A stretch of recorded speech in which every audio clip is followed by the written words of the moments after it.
You are 22, and you are counting sponges. If the number is wrong, the room stops.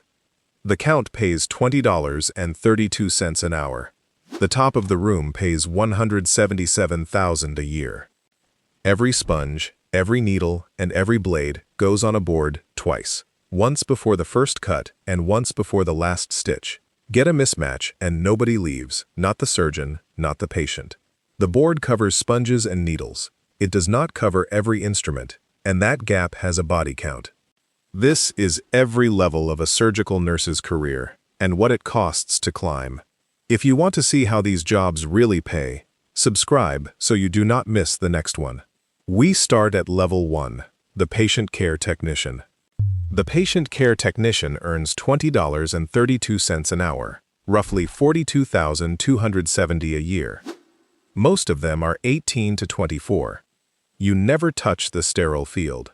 You move the patient from gurney to table, strap the arm boards, hold a leg while the drape goes on, and mop between cases. Your first month you lean on the table to steady yourself while the drape is going down. Your forearm brushes the blue field. The scrub sees it, the whole drape comes off, and the room waits 11 minutes. Getting in requires a high school diploma, a state nurse aid certificate, and a hospital orientation week. Most who try this leave inside 2 years, and not because of the work. The shift starts at 6 and childcare opens at 7. Here is what nobody tells you. The count was never the surgeon's job. Association of Perioperative Registered Nurses Guidelines put it on the scrub and the circulator. That is the last rung where nobody asks you to sign anything. The scrub technician earns $31.08 an hour, roughly $64,650 a year. Most of them are 22 to 30. You are inside the sterile field now. You set the back table in the same order every time, and you count in with the circulator, out loud, touching every item. 6 months in, you hand up a loaded needle driver and take it back without watching. The needle is gone. Everything stops, the trash goes onto the floor, and you find it 12 minutes later. Getting in requires a program accredited by the Commission on Accreditation of Allied Health Education Programs, the Certified Surgical Technologist exam, and a hospital that will take a new graduate. A fair number wash out in the first year, and almost never overskill. It is that you cannot leave the field for 6 hours. Here is what nobody tells you. Every sponge in that room has a barium thread woven through it, so it shows on an X-ray when the count is short. Skill gets you through a case. It is not what moves your pay. The count is the oldest safety rule in surgery, and it is stranger than it sounds. There are 4 counts in a standard case, not 1. You count before the first incision. You count when a body cavity is about to be closed. You count when skin closure starts. You count again any time the scrub or the circulator is relieved, because the person leaving takes their memory with them. Sponges arrive, banded in packs of 10, and the band is broken in front of the circulator so 2 people see the number.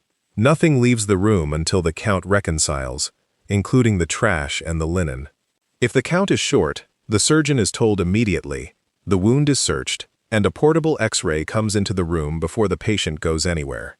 Federal rules treat a retained object as preventable, and the hospital absorbs the cost of fixing it. All of that machinery exists because a number on a whiteboard once did not match. The circulating nurse earns $42.70 an hour, roughly $88,817 a year. Most of them are 25 to 35. You are the only person in that room who is not sterile, so you are the only one who can fetch anything. You chart every event, run the timeout, and say out loud whether the count is correct. Your 3rd month circulating, you open a second pack of sponges during a bleed and never write it on the board. At closing, the count is off by 5. Getting in requires a degree accredited by the Commission on Collegiate Nursing Education, a pass on the National Council licensure examination, and a periop slot. 17.6% of staff nurses left their hospital last year, and 22.7% of new hires left inside 12 months. Here is what nobody tells you. 91.2% of first-time American candidates pass that exam. The exam is not the filter. Most hospitals simply will not put a new graduate into an operating room. Your name is on the record now. That changes what the next rung costs.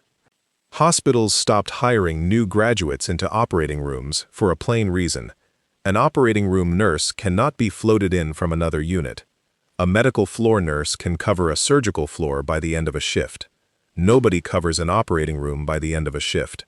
The training is a fixed program, usually 8 to 12 months, and it costs enough that hospitals ask for a contract in return. That single fact shapes the whole ladder. It is why surgical services turnover runs lower than the rest of the hospital, 13.7% against 17.6%, and why a vacancy there stays open longer.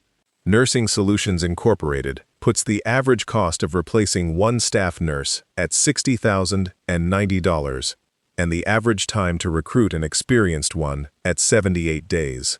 In an operating room, both run higher, because a replacement has to be trained on your surgeons, your trays, and your rooms first. The first assistant nurse earns $50.59 an hour, roughly $105,224 a year. Most of them are 35 to 50. You are scrubbed and your hands are in the wound. You hold retraction for 2 hours without moving. You suction where the surgeon is about to look, not where the blood is now. Early on, you retract too hard on a liver edge and tear the capsule. It bleeds. The surgeon packs it, says nothing for 4 minutes, then shows you where his hand would have been. Getting here requires the Certified Perioperative Nurse Credential from the Competency and Credentialing Institute, a first assistant program, and a surgeon who will vouch for you. A meaningful share never take this step, and the reason is money. The training is on your own time, and the gap is smaller than people assume. Here is what nobody tells you. That credential takes 2 years and 2,400 hours before you can sit the exam, 1,200 of them inside the room. Everything so far is one hospital paying you. The next rung is a different arrangement. Here is the money mechanism that runs this profession, and it is not overtime. A travel contract does not pay one wage. It pays 2 things at once, an hourly rate that is taxed, and a weekly stipend for housing and meals that is not. The stipend is often the larger half. That is why a travel package can look like a raise of 40 or 50%, while the taxable hourly rate looks unremarkable. The conditions are federal, not agency policy. Internal Revenue Service Publication 463 says you must keep a real tax home, a regular place of business or post of duty, and that the assignment must be temporary, meaning realistically expected to last 1 year or less. Cross 12 months in one location, and the assignment becomes indefinite. That location becomes your tax home, and the entire stipend turns into taxable income, no matter what the agency calls it on the pay stub. The 50-mile rule people repeat is not in the tax code at all. Nurses who never learn this take a second contract at the same hospital and hand the difference back in April. The travel nurse earns $68.36 an hour, roughly $118,128 a year. Most of them are 28 to 45. You arrive Monday, get 2 days of orientation, and Wednesday you are circulating where you know neither the surgeon nor the trays. The count is the one thing identical in every operating room in the country. Your first contract. You cannot find the second sponge pack during a bleed. You take one from the room next door. It never reaches your board, and the count is off by 10.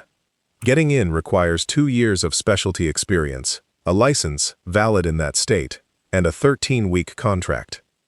A steady stream go back to staff work after 2 or 3 contracts, rarely over money. Nobody at a new hospital holds your place when you are sick. Here is what nobody tells you.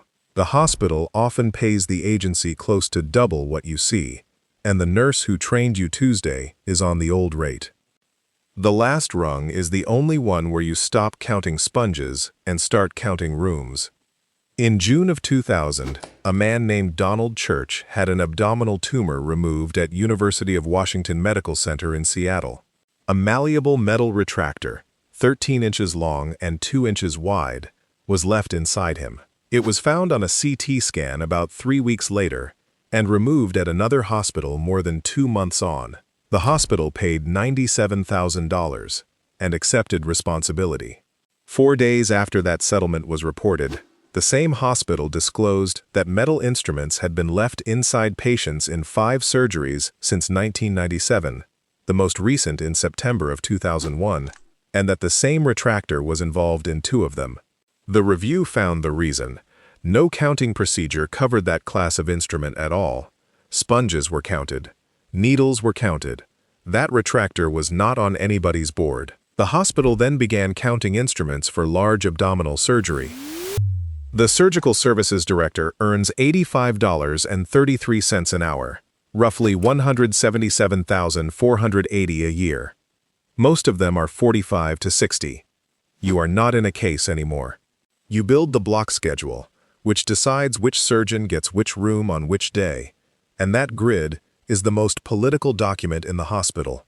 You answer for every event report out of 11 rooms. Your first year, you move a surgeon's block time to fill a gap on a Thursday. He operates less, his volume drops, and he takes 6 figures of business across the river. Getting here requires the perioperative credential, a graduate degree, and years running a service line. A number of them go back to clinical work. What breaks people here is not the hours. It is answering for rooms you are no longer allowed to stand in. Here is what nobody tells you. Federal payment rules list a foreign object retained after surgery as a hospital-acquired condition, so the hospital eats the cost of the second operation. There is one more seat, and it is not on this ladder. A clinical specialist from a device company walks into that room, does not scrub, does not touch a patient, and talks the surgeon through a new implant. That job pays past the director's number. Companies hire them almost entirely out of operating rooms, because the only person a surgeon will listen to mid-case is someone who handed him instruments for 10 years. It is also the exit that ends the thing you built. You will be in the room, and you will not be on the count. Patient care technician, $20.32 an hour, mopping between cases. Scrub technician, $31.08, hands in the field. Circulating nurse, $42.70, name on the record.